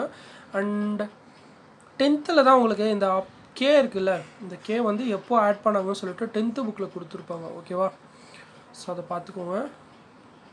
And next parliamentary in democracy. ஓகேவா, ஸோ ஆர்டிகல் 79 கீழே பார்லிமெண்ட் அப்படின்ற ஒரு விஷயத்தை பில்ட் பண்ணுறாங்க. அந்த பார்லிமெண்ட்டில் யார் யாரெல்லாம் இருப்பாங்கன்னு பார்த்துக்கிட்டிங்கன்னா பிரசிடென்ட்டு அண்ட் 2 ஹவுசஸ். அப்போனா பிரசிடென்ட், ராஜ்யசபா அண்ட் லோக்சபா. ஓகேவா, ஸோ கொஷின்ஸ் எப்படி கேட்கலாம், பார்லிமெண்ட் கன்சிஸ்ட் ஆஃப் அப்படின்னு சொல்லிட்டு கீழே ஆப்ஷன்ஸ் இருக்கும். அந்த ஆப்ஷன்ஸில் வெறும் லெஜிஸ்லேச்சர் அண்டு ராஜ்யசபா லோக்சபா மட்டும் கொடுத்துட்டு இருந்தாங்கன்னா அதை டேரெக்டாக டிக் பண்ணிடாதீங்க, கிடையாது. பிரசிடென்ட்டும் அதில் ஒரு இன்டெக்ரல் பார்ட். ஓகேவா, ஸோ அப்போ பிரசிடென்ட், ராஜ்யசபா, லோக்சபா இது 3 சேர்ந்தது தான் பார்லிமெண்ட் அப்படின்ற ஒரு விஷயம். ஓகேவா, ஸோ ராஜ்யசபாவில் வந்து 250 மெம்பர்ஸ் இருக்காங்க, 12 members nominated by the president, and லோக்சபாவில் 543 மெம்பர்ஸ் இருக்காங்க. அண்ட் அழகாக உங்களுக்கு இந்த டேபிள் காலம் இந்த ஃப்ளோ சார்ட்டில் கொடுத்துருப்பாங்க. ஓகேவா, ஃப்ளோ சார்ட்டில் இன்னொன்று எதுனா இந்த பாயிண்ட்டை நல்லா பார்த்து வச்சுக்கோங்க. ஸோ இது வந்து 5 இயர்ஸ் தான், பிரசிடென்ட்டோட டேர்ம் 5 இயர்ஸ், லோக்சபாது 5 இயர்ஸ். ஓகேவா, ஸோ இவர் வந்து இம்பீச்மெண்ட் மூலிமா ரிமூவ் பண்ணலாம், இவங்களை வந்து எப்போ வேணால் டிசால்வ் பண்ணலாம். பிரசிடென்ட் வந்து நினச்சா எப்போ வேணால் டிசால்வ் பண்ணலாம். பட் ராஜ்யசபாவை பொறுத்த வரைக்கும் பார்த்துக்கிட்டிங்கன்னா இது ஒரு பெர்மனன்ட் பாடி. ஓகேவா, ஸோ இதை யாரும் டிசால்வ் பண்ண முடியாது, இது ஒரு பெர்மனன்ட் பாடி, யாரும் டிசால்வ் பண்ண முடியாது. பட் என்ன நடக்கும்னா ஒவ்வொரு 1/3 of members are retire after completing a term of 6 years. ஓகேவா, ஸோ ராஜ்யசபாவோட டேர்ம் வந்து 6 இயர்ஸு. அப்போனா ஒரு 2 வருஷத்துக்கும் பார்த்துக்கிட்டிங்கன்னா 1/3 ஆஃப் த மெம்பர்ஸ் வந்து ரிட்டையர் ஆகிட்டே இருப்பாங்க. சரிங்களா, ஆனால் ரிட்டையர் ஆகிறவங்க திருப்பியும் வந்து எலெக்ட் ஆகிறதுக்கான அவங்களுக்கு சான்சஸ் இருக்குது. அண்ட் நெக்ஸ்ட் இங்கே கிளியராக கொடுத்துருப்பாங்க ராஜ்யசபா வந்து எப்போது வந்து கான்ஸ்டிடியூட் பண்ணியிருப்பாங்க. ஸோ 23 ஆகஸ்ட் 1954 ஃபஸ்ட்டு சொல்கிறாங்க. அண்ட் 1919 ஆக்ட் இருக்குது பார்த்துக்கிட்டிங்களா, அப்போயே டயார்கின்னு சொல்லிட்டு பைகேமரலிசம்னு சொல்லிட்டு ஒன்று கொண்டு வந்திருப்பாங்க. அதை பேஸ் பண்ணி தான் நமக்கு இதை கவுன்சில் ஆஃப் ஸ்டேட்ஸ்னு சொல்லிட்டு வந்திருக்கும். இது எப்போ கேம் இன்டு எக்ஸிஸ்டன்ஸ்னு பார்த்துக்கிட்டிங்கன்னா 1921 வரும். அண்ட் அந்த கவர்னர் ஜென்ரல் இருக்காங்க பார்த்துக்கிட்டிங்களா, அவரை தான் வந்து இப்போது பிரசிடெண்ட்டாக இருக்கும். ஓகேவா, ஸோ அதை தான் இங்கே எப்படி சொல்லியிருப்பாங்கன்னா governor general was the ex officio president of then council of state. ஓகேவா, அண்டு நெக்ஸ்ட்டு பார்த்துக்கிட்டிங்கன்னா ஸோ இங்கே கொடுத்துருக்காங்க பாருங்கள், ராஜ்யசபாவில் 238 மெம்பர்ஸ் இருக்காங்க. அவங்க யாருன்னு பார்த்துக்கிட்டிங்கன்னா இந்த மெம்பர்ஸை யார் வந்து எலெக்ட் பண்ணுவா. ஸோ 238 மெம்பர்ஸ் ஓகே ராஜ்யசபாவில் இருக்காங்க, அவங்கள யார் எலெக்ட் பண்ணுறான்னு பார்த்துக்கிட்டிங்கன்னா elected by the members of assembly of states and union territories. ஓகேவா, நம்ம லோக்சபாவுக்கு எலெக்ஷன் பண்ணி போகிறாங்க பார்த்துக்கிட்டிங்களா, அந்த எம்பிஸ் அவங்க வந்து என்ன பண்ணுவாங்கன்னா எலெக்டட் மெம்பர்ஸ். ஓகேவா, நாமினேட்டட் மெம்பர்ஸ் வந்து இங்கே ஓட் பண்ண மாட்டாங்க, only elected members of states and union territories அவங்க எலெக்ட் பண்ணுறவங்க மட்டும்தான் ராஜ்யசபாவுக்கு போவாங்க. சரிங்களா, அண்ட் அதுக்கு அடுத்து 12 பேரை வந்து பிரசிடென்ட் அப்பாயிண்ட் பண்ணுறாரு. நெக்ஸ்ட்டு பார்த்துக்கிட்டிங்கன்னா டோட்டலாக 238 + 12 வந்து 250 வந்துருச்சு. சரிங்களா, ஸோ வைஸ் பிரசிடென்ட் தான் வந்து சேர்மேன் ஆஃப் ராஜ்யசபா. சேர்மேன் அதாவது வைஸ் பிரசிடென்ட் ஆப்சென்ட் ஆகிட்டாங்கன்னா டெபுட்டி சேர்மேன் வருவார், சேர்மேனாக ஆக்ட் ஆவார். சரிங்களா, ஸோ ஃபஸ்ட்டு ராஜ்யசபா எப்போ கான்ஸ்டியூட் பண்ணாங்க, சிட்டிங்ஸ் வந்து கொடுத்துருப்பாங்க 13th மேன்னு சொல்லிட்டு. ஓகேவா, அண்டு இங்கே வந்து இந்த அஃபிஷியல் லாங்குவேஜ் பில்லு பார்த்துக்கோங்க, இயரு. அண்டு அண்ணாதுரை சிஎன் அண்ணா இருக்கார் பார்த்துக்கிட்டு, அண்ணா வந்து எந்த ஆர்டிக்கல் பற்றி சொல்லியிருப்பாங்கன்னு சொல்லிட்டு பாருங்கள், ஆர்டிக்கல் 343 பேஸ் பண்ணி சொல்லியிருப்பாங்க. ஓகேவா, ஸோ இந்த ஆக்ட் வந்து இந்தியாவில் இந்தியை வந்து அஃபிஷியல் லாங்குவேஜாக டிக்ளேர் பண்ணியிருப்பாங்க. ஸோ அதை எதிர்த்து நம்ம அண்ணா சொல்லியிருப்பார் ஓகேவா. ஸோ அது ரிலேட்டடான ஆர்டிக்கல் இது, ஜஸ்ட் ரீட் பண்ணால் போதும், இம்பார்ட்டன்ட் கிடையாது. அண்ட் இந்த இது இம்பார்ட்டன்ட் ஓகேவா. ஸோ எப்போ கான்ஸ்டியூட் பண்ணாங்க சரிங்களா, அண்ட் இப்போ லாஸ்ட் சிட்டிங் எப்போ நடந்துச்சு, அண்ட் எப்போ இந்த பார்லிமெண்ட் வந்து கூடும், அதுவும் மெயினாக பார்த்துக்கிட்டிங்கன்னா 3 ராஜ்யசபாஸ் வந்து எப்பப்போ கூடுவாங்கன்னு சொல்லிட்டு ஓகேவா. So budget session, monsoon session and winter session. So இது எப்போ எந்த டைம்லேருந்து எந்த டைம் வரைக்கும்னு சொல்லிட்டு நோட் பண்ணி வச்சுக்கோங்க சரிங்களா. அண்ட் அதுக்கு அடுத்து பாருங்கள், ஸோ இது இம்பார்ட்டன்ட் சரிங்களா. ஸோ ஃபஸ்ட்டு ஆகஸ்ட் 2014 என்ன சொல்கிறாங்கன்னா தமிழை வந்து கோர்ட் லாங்குவேஜஸாக யூஸ் பண்ண அனுமதிக்கிறாங்க சரிங்களா. அண்ட் ஆர்டிக்கல் 1 சப்கிளாஸ் 1 என்ன சொல்கிறாங்கன்னு இங்கே சொல்லியிருப்பாங்க, இது இம்பார்ட்டன்ட். ஸோ இம்பார்ட்டன்ஸ் சொல்கிறதுலாம் கண்டிப்பாக நல்லா பார்த்து வச்சுக்கோங்க, அதெல்லாம் கொஷின் ஏரியா. ஸோ ராஜாஜி வந்து 1952-57 ஃபர்ஸ்ட் அசம்பிளியை ஃபார்ம் பண்ணுறாரு. அவர் வந்து குலக்கல்வி திட்டம் அப்படின்னு சொல்லிட்டு ஒன்று ஸ்டார்ட் பண்ணுவார் ஓகேவா. ஸோ அந்த குலக்கல்வி திட்டத்தை எதிர்த்து நிறைய பேர் போராடுவாங்க. அதுக்கப்புறமா என்ன நடக்கும்னு பார்த்துக்கிட்டிங்கன்னா 1954 பார்த்துக்கிட்டிங்கன்னா காமராஜர் எலெக்ஷனில் ஜெயிச்சிடுவார். ஸோ அந்த குலக்கல்வி திட்டத்தை வந்து ட்ராப் பண்ணிவிடுவார் ஓகேவா. ஸோ ட்ராப் பண்ணுறதுக்கு காமராஜர் யார் எஜுகேஷன் மினிஸ்டராக அப்பாயிண்ட் பண்ணுவார்னு பார்த்துக்கிட்டிங்கன்னா சி சுப்பிரமணியத்தை எஜுகேஷன் மினிஸ்டராக அப்பாயிண்ட் பண்ணுவார். ஸோ இவங்க வந்ததுமே வந்து அந்த ராஜாஜியோட குலக்கல்வி திட்டத்தை ட்ராப் பண்ணிவிடுவாங்க சரிங்களா. அண்ட் அதுக்கு அடுத்து பாருங்கள், ராஜாஜி வந்து 1937 அவரோட ஃபர்ஸ்ட் பட்ஜெட்டை கொடுத்துருக்காங்கன்னு சொல்லியிருக்காங்க. எங்கன்னா Madras legislative assembly, senate house, Chepauk campus, Madras. Date பார்த்துக்கிட்டிங்கன்னா 1937 ஓகேவா. அண்டு திராவிட முன்னேற்ற கழகம் எப்போ ஜெயிச்சிச்சுன்னு பார்த்துக்கிட்டிங்கன்னா 1967 ஃபஸ்ட்டு உள்ளே வருது சரிங்களா. அண்ட் அவங்களோட செல்ஃப் ரெஸ்பெக்ட் மேரேஜ், அதாவது ஹிந்து மேரேஜ் ஆக்டை பற்றி சொல்லியிருப்பாங்க. அண்ட் இங்கே பார்த்துக்கிட்டிங்கன்னா ஸோ இந்த கர்ணம் இருக்குது பார்த்துக்கிட்டிங்களா, இது யாருன்னா வந்து ஹெரிடேட்டரி வில்லேஜ் ஆஃபீஸர்ஸ். இந்த ஹெரிடேட்டரி சிஸ்டமை வந்து கேன்சல் பண்ணியிருப்பாங்க ஓகேவா. யார் இதில்னு பார்த்துக்கிட்டிங்கன்னா எம்ஜிஆர் பீரியடில். அண்ட் அதுக்கு அடுத்து தமிழ்நாடு லெஜிஸ்லேட்டிவ் பற்றி கொடுத்துருக்காங்க, இது ரொம்ப இம்பார்ட்டன்ட். தமிழ்நாடு அட்மினிஸ்ட்ரேஷன் ஓரியன்ட் ஓகேவா, இம்பார்ட்டன்ட். ஸோ 234 மெம்பர்ஸ் வந்து எலெக்ட் பண்ணுறாங்க. அதில் 189 வந்து ஜென்ரல் கோட்டா, 45 வந்து ரிசர்வ்டு ஓகேவா. And first Madras legislative assembly எப்போ கூடுச்சுன்னா 3 May 1952 after first general election ஓகேவா. அண்ட் ஆர்டிக்கல் 333க்கு கீழே ஒரு ஆங்கிலோ இந்தியனை வந்து கவர்னர் ஸ்டேட் அசம்பிளியில் வந்து அப்பாயிண்ட் பண்ணுவார் ஓகேவா, நாமினேட் பண்ணுவார். And 15th Tamil Nadu legislative assembly எப்போ நடந்துச்சுன்னு சொல்லிட்டு கொடுத்துருக்காங்க. ஜஸ்ட் இதெல்லாம் டேட்லாம் மட்டும் பார்த்து வச்சுக்கோங்க ஓகேவா. ஸோ நெக்ஸ்ட்டு பப்ளிக் அக்கௌண்ட்ஸ் கமிட்டியோட சேர்மனை யார் அப்பாயிண்ட் பண்ணுறாங்கன்னா ஸ்பீக்கர் வந்து அப்பாயிண்ட் பண்ணுறாரு. ஸோ ஃபஸ்ட்டு எப்போது இந்த கமிட்டியோட சேர்மனை அப்பாயிண்ட் பண்ணுறாங்கன்னு பார்த்துட்டிங்கன்னா 1967-68 ஸ்பீக்கர் வந்து அப்பாயிண்ட் பண்ணுறாரு. அண்ட் இந்த கமிட்டி வந்து பார்லிமெண்ட்ரி கமிட்டியாக போயிடும். யாரோட கண்ட்ரோலுக்கு கீழே இருக்கும்னு பார்த்துக்கிட்டிங்கன்னா ஸ்பீக்கரோட கண்ட்ரோலில் இருக்கும் ஓகேவா.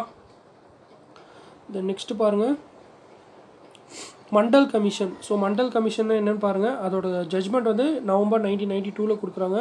இதுக்கு கீழே தான் வந்து நமக்கு எம்ப்ளாய்மெண்ட்டில் 50% ரிசர்வேஷன்ஸ் இருக்குது. பட் நம்ம தமிழ்நாட்டில் தான் ஹையஸ்ட்டாக 69% ரிசர்வேஷன்ஸ் நமக்கு இருக்குது ஓகேவா. ஸோ இப்போ முன்னாடி சொல்லியிருப்போம் அந்த அமெண்ட்மெண்ட் ப்ரொசீஜர்ஸ் இருக்குது பார்த்துக்கிட்டிங்களா. ஸோ அதை பற்றி இங்கே கொடுத்துருப்பாங்க ஓகேவா. அமெண்ட்மெண்ட் ப்ரொசீஜர் எந்த ஆர்டிக்கல் சொல்லுதுன்னா ஆர்டிக்கல் 368 சரிங்களா. ஸோ இந்த ப்ரொசீஜரை வந்து நம்ம சவுத் ஆஃப்ரிக்காவிலேருந்து எடுத்திருப்போம். அதை பேஸ் பண்ணி தான் நம்ம அமெண்ட்மெண்ட் ப்ரொசீஜர்ஸ் எல்லாத்தையும் பண்ணுவோம். அண்டு நமக்கு சிம்பிள் மெஜாரிட்டின்னு ஒன்று இருக்கும், ஸ்பெஷல் மெஜாரிட்டின்னு ஒன்று இருக்கும். சிம்பிள் மெஜாரிட்டினா இப்போ நம்ம எக்ஸாம்பிளுக்கு சொல்கிறேன் ஓகேவா. இப்போ நம்ம ஒரு ஸ்கூலுக்கு போகிறோன்னா அந்த கிளாஸ் ஸ்டூடெண்ட்ஸ் எவ்வளோ ப்ரெசென்ட் ஆகிருக்காங்களோ அவங்களில் ஒரு 50 பேர் ஓட் போட்டாங்கன்னு வச்சுக்கோங்களேன், அது வந்து சிம்பிள் மெஜாரிட்டி. அந்த பில்லை பாஸ் பண்ணிவிடுவாங்க. அதுவே ஸ்பெஷல் மெஜாரிட்டி அப்படின்னு பார்த்துக்கிட்டிங்கன்னா 2/3 ஆஃப் த மெம்பர்ஸ் ப்ரெசென்ட் ஆகிருக்கணும். அதில் வந்து அந்த 2/3 ஆஃப் த மெம்பர்ஸ் ஒரு கிளாஸில் 2/3 ஆஃப் த மெம்பர்ஸ் ப்ரெசென்ட் ஆகிட்டு அதில் ஒரு 50% ஓட் போட்டுட்டாங்கன்னா அதை வந்து ஸ்பெஷல் மெஜாரிட்டின்னு சொல்கிறோம் ஓகேவா. ஸோ இதை வந்து அப்படியே பார்லிமெண்ட்ரி ஹவுஸில் வச்சுக்கோங்க. ஒரு கிளாஸில் நடக்கிற மாதிரி பார்லிமெண்ட் ஹவுஸில் அதை ஃபாலோ பண்ணுவாங்க சரிங்களா. நெக்ஸ்ட்டு ஸோ இது பாருங்கள், இந்த அமெண்ட்மெண்ட் பில்ஸை வந்து பிரசிடென்ட் கிட்ட சைன் வாங்குறதுக்கு அனுப்புவாங்க. அந்த பிரசிடெண்ட்டுக்கு வந்து has no power to send it back for reconsideration in this cases. ஓகேவா? ஸோ அப்போனா அமெண்ட்மெண்ட் பில்லை வந்து ரீகன்சிடர் பண்ணுறதுக்காக பிரசிடெண்ட் திரும்ப அனுப்ப முடியாது. ஸோ இதெல்லாம் ரொம்ப இம்பார்ட்டன்ட். நெக்ஸ்ட்டு ஸோ ஆர்டிக்கல் திரும்ப 368 பற்றி கொடுத்துருக்காங்க, ஜஸ்ட் ரீட் பண்ணுங்கள். Private member bills. ஓகேவா? ஸோ மினிஸ்டரை தவிர்த்து வேறு ஒரு ஆள் உள்ளே போய்ட்டு பில்லை வந்து பாஸ் பண்ணலாம், இன்ட்ரடியூஸ் பண்ணலாம். அதை வந்து ப்ரைவேட் மெம்பர் பில்லுன்னு சொல்கிறாங்க. ஓகேவா? அண்டு இது வந்து எந்த டைமில் வந்து இந்த பில்லை பற்றி டிஸ்கஸ் பண்ணுவாங்கன்னு பார்த்துக்கிட்டிங்கன்னா ப்ரைவேட் மெம்பர் செஷன் ஒன்று நடக்கும். ஓகேவா? ஸோ ஆல்டர்னேட்டிவ் டேஸில் ஆர் ஆல்டர்னேட்டிவ் ஃப்ரைடேஸில் ஃப்ரம் 2 PM to 6 PM. சரிங்களா? ஸோ இந்த டைமில் மட்டும்தான் இந்த ப்ரைவேட் மெம்பர் பில்ஸை பற்றி டிஸ்கஸ் பண்ணுவாங்க. ஓகேவா? ஸோ இந்த ப்ரைவேட் மெம்பர் பில் அப்படின்றத நாங்கள் இன்ட்ரடியூஸ் பண்ணணும்னா ஃபஸ்ட்டு ஒரு மாதத்துக்கு முன்னாடி அவங்க வந்து ஒரு நோட்டீஸ் கொடுக்கணும். நாங்கள் வந்து இந்த பில்லை வந்து இன்ட்ரடியூஸ் பண்ண போகிறோம்னு சொல்லிட்டு ஒரு வாரத்துக்கு முன்னாடியே அவங்க நோட்டீஸ் கொடுக்கணும். அதுக்கப்புறமா பார்த்துக்கிட்டிங்கன்னா இது வரைக்கும் எத்தனை ப்ரைவேட் மெம்பர்ஸ் பில்ஸ் வந்து அமெண்ட் பண்ணியிருக்காங்கன்னா 14 ப்ரைவேட் மெம்பர்ஸ் பில் தான் பாஸ் பண்ணியிருக்காங்க. ஸோ லாஸ்ட்டாக பாஸ் பண்ண ப்ரைவேட் மெம்பர் பில் எப்போனா 1970. சரிங்களா? அண்ட் அதுக்கு அடுத்து பாருங்கள், ப்ரைவேட் மெம்பர் பில் பார்த்துக்கிட்டிங்கன்னா கான்ஸ்டியூஷனல் அமெண்ட்மெண்ட் பில்ஸை கூட இன்ட்ரடியூஸ் பண்ணலாம். பட் மணி பில்லை வந்து இன்ட்ரடியூஸ் பண்ணுறதுக்கான பவர் கிடையாது. ஓகேவா? ஸோ மணி பில்லை வந்து ஃபினான்ஸ் மினிஸ்டர் மட்டும்தான் வந்து இன்ட்ரடியூஸ் பண்ணணும். சரிங்களா? அண்ட் இங்கே வந்து ப்ரைவேட் பில்ஸை பற்றி இம்பார்ட்டன்ட் கொடுத்துருப்பாங்க. இது வந்து பார்த்து வச்சுக்கோங்க. சரிங்களா? இந்த டேபிளர் காலம் பார்த்து வச்சுக்கோங்க, ரொம்ப இம்பார்ட்டன்ட். ஸோ நெக்ஸ்ட்டு பாருங்கள், திரும்பவும் ப்ரைவேட் மெம்பர் பில் பற்றி கொடுத்துருப்பாங்க. லோக்சபாவில் பார்த்துக்கிட்டிங்கன்னா last 2.5 hours of sitting of every Friday. அதாவது லோக்சபாவை பொறுத்த வரைக்கும் ஒவ்வொரு ஃப்ரைடேவும் லாஸ்ட் 2.5 hours இந்த பில்லை பற்றி டிஸ்கஸ் பண்ணுறதுக்கு. ராஜ்யசபான்னு பார்த்துக்கிட்டிங்கன்னா 2.5 hours ஆல்டர்னேட்டிவ் ஃப்ரைடேஸ் அதுக்காக இந்த ப்ரைவேட் மெம்பர்ஸ் பில்ஸை டிஸ்கஸ் பண்ணுறதுக்காக. ஓகேவா? ஸோ பேராகிராஃபில் பார்த்துக்கிட்டிங்கன்னா 2 PMலேருந்து 6 PMனு கொடுத்துருந்தாங்க. இங்கே பாருங்கள் 2:30 PM to 5 PMனு கொடுத்துருக்காங்க. ஓகேவா? ஸோ இப்போ நம்ம என்ன பண்ணணும்னா ஆப்ஷனில் எது வருதுன்னு சொல்லிட்டு கரெக்டாக பார்த்து போடணும். ஒருவேளை 2 to 6 ஆர் 2:30 PM to 5 வந்துருச்சுன்னா அது கொஞ்சம் கான்ட்ரவர்சியாக தான் இருக்கும். சரிங்களா? அண்ட் அதுக்கடுத்து பாருங்கள், 1970க்கு அப்புறமா ஒரு பில் பாஸ் பண்ணியிருப்பாங்க, அதை சொல்லியிருப்பாங்க. அதுதான் வந்து டிரான்ஸ்ஜெண்டர் பில். ஓகேவா? ஸோ அது வந்து ஒரு ப்ரைவேட் மெம்பர் பில், அது இங்கே சொல்லியிருப்பாங்க, அதுவும் கொடுத்துருக்காங்க பாருங்கள். ஸோ டிரான்ஸ்ஜெண்டர் பில் வந்து ப்ரைவேட் மெம்பர் பில் 2014 பாஸ் பண்ணுறாங்க. யாருன்னா திருச்சி சிவா அப்படின்றவங்க. ஓகேவா? ஸோ இந்த பில்லை வந்து April 24, 2015 ராஜ்யசபாலையும் அண்டு லோக்சபாவில் பார்த்துக்கிட்டிங்கன்னா 26 February 2016 வந்து இன்ட்ரடியூஸ் பண்ணுறாங்க. சரிங்களா? ஸோ அப்போ 45 வருஷத்துக்கு அப்புறம் ராஜ்யசபாவில் வந்து இந்த ப்ரைவேட் மெம்பர் பில்லை பாஸ் பண்ணுறாங்க. ஓகேவா? அண்ட் ஆர்டிகல் 370 ஜம்மு காஷ்மீர் பற்றி சொல்கிறது. அண்ட் இதை நீங்கள் ரொம்ப இம்பார்ட்டண்ட்டாக பார்க்க வேண்டிய விஷயங்கள் எதுனா இந்த டயக்ராமில் இருக்க டீட்டெயில்ஸ் தான். சரிங்களா? ஸோ இந்த டயக்ராமில் இருக்க டீட்டெயில்ஸ் தான். ஸோ நான் மார்க் பண்ண இருக்கேன் பார்த்துக்கிட்டிங்களா பாயிண்ட்டு, இந்த பாயிண்ட்லாம் நல்லா படித்து வச்சுக்கோங்க. சரிங்களா? ஸோ இதெல்லாம் ரொம்ப இம்பார்ட்டண்டான பாயிண்ட்ஸ். ஓகேவா? ஸோ ஸ்க்ரீன்ஷாட் எடுத்து வச்சு கூட நீங்கள் புக்கில் வந்து மார்க் பண்ணி வச்சுக்கோங்க. எல்லாமே ரொம்ப இம்பார்ட்டண்டான பாயிண்ட்ஸ். ஓகேவா? அண்ட் தென் ஸோ திரும்பவும் 370 எந்த பார்ட்டில் இருக்குதுன்னு கொடுத்துருக்காங்க, பார்ட் 21. ஓகேவா? ஸோ இப்படி கேட்கலாம். ஓகேவா? ஸோ ஆர்டிகல் 370 யார் டிராஃப்ட் பண்ணாங்கன்னா நம்ம உடனே நினச்சிரும், எப்பயுமே ஆர்டிக்கலு கான்ஸ்டியூஷனை டிராஃப்ட் பண்ணுறாங்கன்னா அப்படியே கண்ணை மூடிட்டு அம்பேத்கர்னு போட்டுருவோம். பட் ஆர்டிகல் 370 வந்து கான்ஸ்டியூஷனில் அவர் டிராஃப்ட் பண்ணவே இல்லை. அவர் ஒத்துக்க மாட்டார் இந்த ஆர்டிகல் 370 டிராஃப்ட் பண்ணுறதுக்காக. ஓகேவா? ஸோ ஆனால் யார் பண்ணியிருப்பாங்கன்னு பார்த்துக்கிட்டிங்கன்னா கோபாலசாமி ஐயங்கார் அப்படின்றவர் தான் ஆர்டிகல் 370 டிராஃப்ட் பண்ணியிருப்பார். ஓகேவா? ஸோ அதுக்கு அடுத்து சங்கரலிங்கனார் அவரை பற்றி சொல்லியிருப்பாங்க. ஸோ அவர் எங்கே பிறந்திருக்காருன்னு டீட்டெயில் இருக்கும் அண்ட் எப்போன்னு சொல்லிட்டு கொடுத்துருப்பாங்க, பார்த்துக்கோங்க. அண்ட் மெயினாக அவர் 1970 ஐஎன்சியில் ஜாயின் பண்ணுறாரு. 1930 சால் சத்தியகிரகாவில் பார்ட்டிசிபேட் பண்ணுறாரு. அதுக்கு அடுத்து பார்த்துக்கிட்டிங்கன்னா பொட்டி சீதாராமலு அப்படின்றவர் என்ன பண்ணுவார்னா மெட்ராஸ் பிரசிடென்சிலேருந்து தெலுங்கு நேஷன் ஆஃப் தெலுங்கு ஸ்டேட்டாக வந்து நீங்கள் பிரித்து கொடுக்கணும்னு சொல்லிட்டு போராட்டம் பண்ணுவார். ஓகேவா? ஸோ அப்படி நீங்கள் பிரித்து கொடுக்குறீங்க அப்படின்னா ஸோ 1952 வந்து இந்த போராட்டம் நடக்கும். அந்த மாதிரி நீங்கள் பிரித்து கொடுக்குறதா இருந்தால் மெட்ராஸுன்ற ஒரு நேம் வந்து என்னவா சேஞ்ச் பண்ணணும்னா தமிழகம்னு சொல்லிட்டு நேம் சேஞ்ச் பண்ணணும்னு சொல்லிட்டு சங்கரலிங்கனார் வந்து போராட்டம் பண்ண ஸ்டார்ட் பண்ணுவார். ஓகேவா? ஸோ மெட்ராஸ் வந்து தமிழ்நாடுன்னு சொல்லிட்டு சேஞ்ச் பண்ணுறதுக்கு போராட்டம் யார் பண்ணுறாங்கன்னா சங்கரலிங்கனார் வந்து 1956 ஸ்டார்ட் பண்ணுவார். ஸோ அவர் எவ்வளோ நாள் போராட்டம் பண்ணுறாங்கன்னா உண்ணாவிரதம் வந்து 27 ஜூலையிலேருந்து 1956 விருதுநகரில் 12 டிமாண்ட்ஸ் வைப்பார். ஸோ அவரோட ரெக்வஸ்ட் வந்து அண்ணாதுரை, எம்பி சிவஞானம், ஜீவனார்தம் இவங்க எல்லாருமே வந்து அக்செப்ட் பண்ணிக்கோங்க. தொடர்ந்து 76 நாள் அவர் வந்து உண்ணாவிரதம் இருப்பார். 13ஆம் தேதி அக்டோபர் 1956 அப்போ இறந்துருவார். ஓகேவா? ஸோ அதை ஷார்ட்டாக இங்கே கொடுத்துருப்பாங்க. ஸோ தியாகி சங்கரலிங்கனார் வந்து மொத்தமாக 76 நாள் உண்ணாவிரதம் இருக்கார். எப்போனா 27/7/1956 இங்கே பாருங்கள் 10ன்னு கொடுத்துக்கிறாங்களா, ஆனால் இங்கே பாருங்கள் 13ன்னு கொடுத்துக்கிறாங்க. ஓகேவா? ஸோ இந்த கான்ட்ரவர்சிஸ்லாம் கொஞ்சம் சேஞ்சஸ் இருக்கும், அதெல்லாம் பார்த்துக்கோங்க. ஆப்ஷனில் 13 வந்தால் அது 13 போட்டுருங்க, இல்லை 10 வந்தால் 10 போடுங்க. ரெண்டுமே வந்தால் அதுதான் கொஞ்சம் இதுவாக இருக்கும். அண்ட் இப்போது தமிழ்நாடு கல்வித்துறை வந்து புதுசாக இந்த மாதிரி எரர் இல்லாமல் புது புக்ஸை வந்து லான்ச் பண்ணியிருக்காங்களாம். உங்களுக்கு வேணும்னா நீங்கள் புது பிடிஎஃப்ஸ் கூட டவுன்லோட் பண்ணிக்கலாம். சரிங்களா? அண்டு இவர் வந்து இறந்துடுறாரு, 1956 இறந்துடுறாரு. அதுக்கப்புறமா என்ன நடக்குது அப்படின்னு பார்த்துக்கிட்டிங்கன்னா அண்ணா இருக்கார் பார்த்துக்கிட்டிங்களா. ஸோ தமிழ்நாடு அப்படின்றத வந்து Madras state alternation of name ஆக்ட்னு சொல்லிட்டு 1969 ஒரு ஆக்டை பாஸ் பண்ணுறாங்க. ஸோ இந்த ஆக்டை பேஸ் பண்ணி 1969 பார்த்துக்கிட்டிங்கன்னா மெட்ராஸோட நேம் வந்து தமிழகம்னு சொல்லிட்டு மாறிடும். ஓகேவா? ஸோ அப்போனா ஆக்டை வந்து 1968 பாஸ் பண்ணுறாங்க, 1969 வந்து அதை அக்செப்ட் பண்ணிக்கிறாங்க. ஓகேவா? ஸோ எதனாலனா இந்த ஆக்டை வச்சுட்டு 1968 தான் நேம் சேஞ்ச் பண்ணாங்கன்னு சொல்லிட்டு முடிவு பண்ணிடாதீங்க.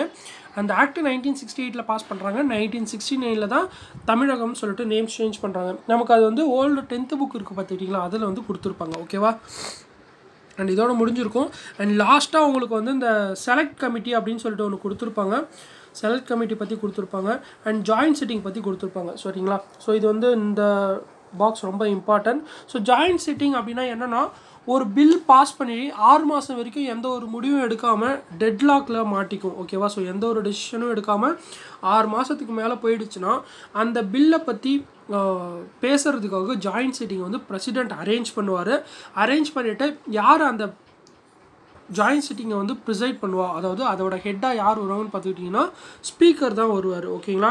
ஸோ ஜாயின்ட் சிட்டிங் வந்து யார் அப்பாயிண்ட் பண்ணுறாங்கன்னா பிரசிடெண்ட் பண்ணுவார்.